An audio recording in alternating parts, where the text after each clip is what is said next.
Hello everyone, welcome back to the channel. Today I have another interesting contraption to show you guys from the 1.21 updates. Right behind me we have a fully automatic pumpkin pie maker. And I know some of you are probably thinking, why? Why build a pumpkin pie farm making machine? Well, I personally think pumpkin pies are actually a pretty good food source. They give you 4 hunger points, just like a steak or a pork chop, but they don't give you as much saturation. But I don't think that's too bad, because once you have this little farm running in your base, you will never run out of pumpkin pies. And the best part is, you can stick this farm anywhere inside your base and it will keep running as long as you're around it. And you never have to interact with it ever. So that means no breeding, no manual crafting or anything. Alright, before I get into how the farm works, let's just look at the recipe for a pumpkin pie. As you can see, we need a pumpkin, an egg, and some sugar. So eggs and pumpkin can come straight from a little farm like this, but the sugar has to be crafted first. So we have a sugarcane farm up the top here, and all the sugarcane gets crafted into some sugar, and we do actually get a bit of extra sugarcane just in case. And then secondly, we have a pumpkin farm over here with an allay to pick up all the pumpkins. And lastly, we have a little chicken farm over here just to get the eggs. Hello, it is Editor Me here. The rates for this farm are about 240 pumpkin pie per hour, which is slightly less than 4 stacks. And I'm just saying this because when I recorded this initially, I got it wrong. And also, of course, you can expand this as much as you like. I personally recommend putting more sugarcane farms on top so that you can also get a lot of sugarcane out of this farm. And you can expand the pumpkin farms and just put in more chickens. It's really not that complicated to expand it. Alright, you can see we have the material list in the bottom corner. And also don't forget you need a lot of eggs for the chickens. And also you need an allay. You can get around the allay by building a whole collection system with hopper minecarts, but I just really hate using hopper minecarts for these farms because they're just like really laggy and they break all the time and they're quite expensive too with all the gold that you need, so the allay was just much simpler. And you'll see on the material list that I have a player head there. This isn't really something in vanilla Minecraft, but the only reason I have it here is to block that irritating noise, because it really gets on my nerves.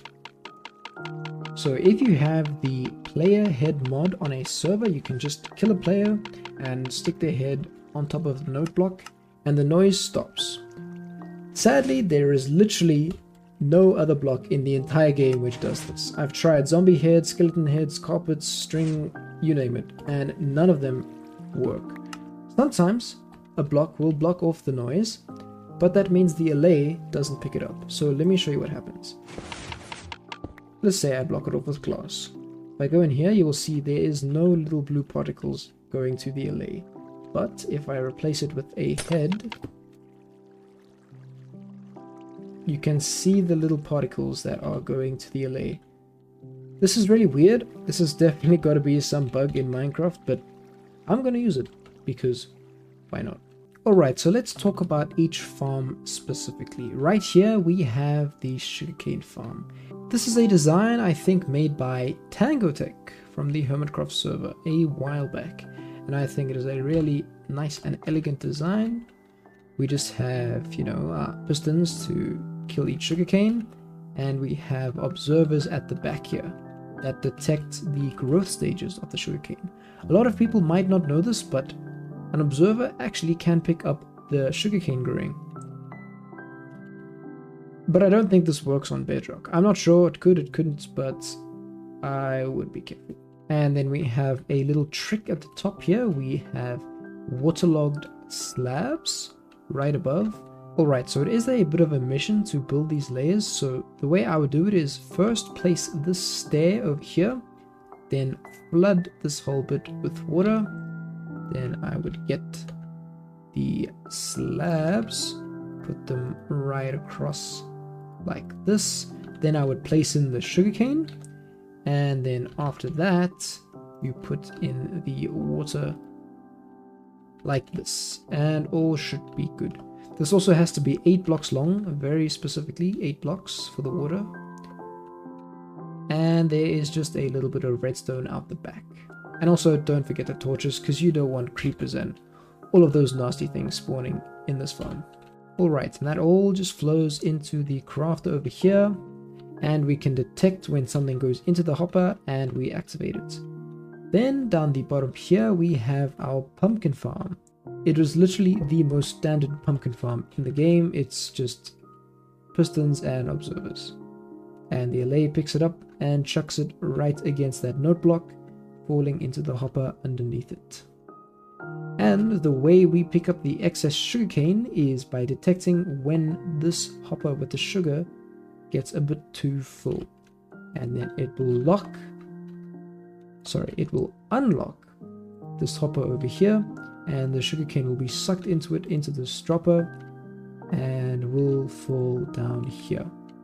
And then for the chickens, you just need approximately 32 chickens in this hole. If you're having problems with entity cramming, I would recommend just extending this by 2 and just adding an extra hopper over here and filling this up a bit, destroying that, and putting the rest of the chickens on this side. Because entity cramming, I have found, is a bit of a problem. Alright, so since you need 32 chickens in there, you are probably going to want to throw about 16 stacks of eggs into this hole. And yeah, I would recommend building these sugarcane farms a bit higher to get more sugarcane, because that is also a useful thing to get. So yeah, that pretty much sums it up for this video. And before I go, I just want to say thank you guys for all the support in the last video for the automatic terracotta maker. And I did hear of quite a few server-side issues with that farm, with the cobblestone generators and the piston pushers and all that. And for that, I really do apologize. But luckily, this farm right here should have really no problems at all on any server at all, because it is very simple and basic Minecraft mechanics. And it's actually a really fun build. I've built this on 2 survival servers now, and I do know that it definitely works on both of them. So yeah, thank you guys for watching, and I will see you in the next video.